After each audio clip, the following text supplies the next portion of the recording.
Hi everyone, good morning.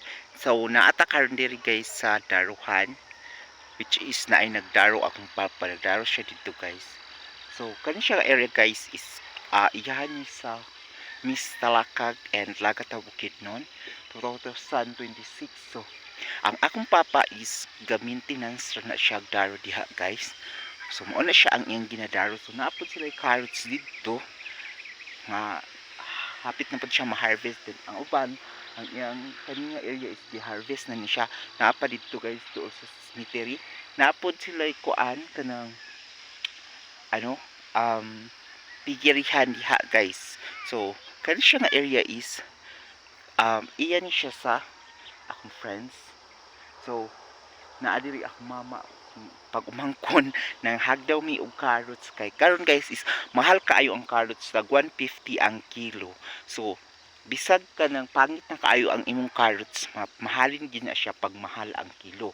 Pero kung barato pud ang carrots, dili na pud na siya mahalin, ipanglabay na pud na siya, daghan mausik kung barato. But kung mahal ang carrots is matilok gid na siya guys, daghan gid ang mapalit or paliton gid na siya bisag nga putol na siya. So ang gihimo sa akong mama o sa pag umangkon, ilang gipang kuha, ilang gipang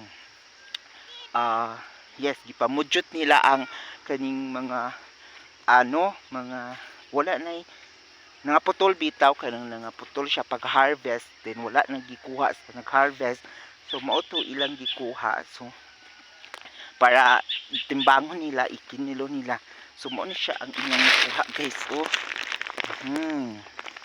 Ano siya, pila na mga 2 kilos na siya. So mahal na siya, dako na siya, pakapalit sa isda ana. Yes guys, and look at the palibot siya. Nice kaayo ang views diri.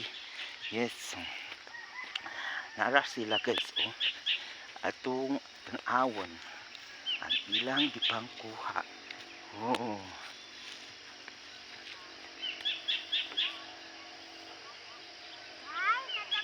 Ra ka dan gawit body. Bulo.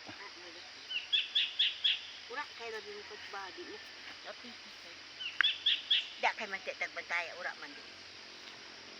Kaya bon, nagpatala na ang kuling kay.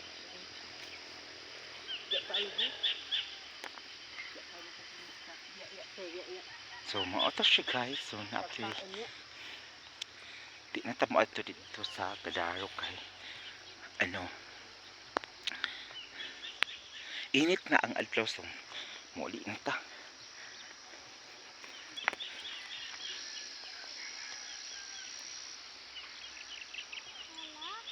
So maoto to guys. Bye bye. Thank you for watching.